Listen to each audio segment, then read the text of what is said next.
လူကြီးမင်းတို့ရဲ့ပါတီပွဲတိုင်းကိုနောက်တစ်ဆင့်မြင့်တင်ပေးမယ် Transmat Halo 300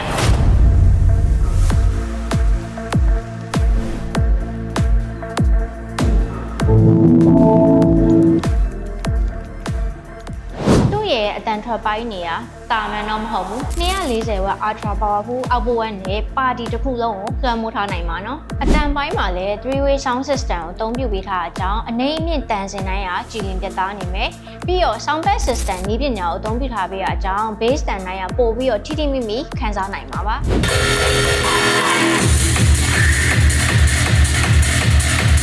တချင်းတန်တဲ့အညီလိုက်ကခုံပေးမယ် RGB light show ပါရဲ့အပြင်မှာ speaker ရဲ့အတန်ထွက်တွေကိုပို့ပြီးဟိန်းစေခြင်းနဲ့ဆိုလို့ရှိရင် stereo pairing ပြုလုပ်ပြီးတော့ speaker နှလုံးကိုချိတ်ဆက်ပြီးတစ်ပြိုင်နက်တည်းအသုံးပြုလို့ရမယ် speaker ရဲ့အပေါ်ဘက်မှာဆိုလို့ရှိရင်လည်း mic တန်တွေကို control လုပ်ရမယ်ခွေးလေးခုပါရဲ့ဘောလုံးအတိုးလျှော့ bass travel နဲ့ echo တွေကိုပါကိုယ်တိုင်စိတ်တိုင်းကြချိန်လို့ရမယ်ဒီအောက်ဘက်မှာဆိုလို့ရှိရင်လည်း sound effect 3မျိုးတောင်ပါသေးတယ် speaker ရဲ့အောက်ဘက်မှာဆိုလို့ရှိရင်လည်း bass တန်တွေကိုနှစ်ဆတိတိမြင့်တင်လို့ရမယ် sound black system ပါမယ် speaker နှလုံးချိတ်ဆက်ပြီးအသုံးပြုလို့ရမယ် stereo pairing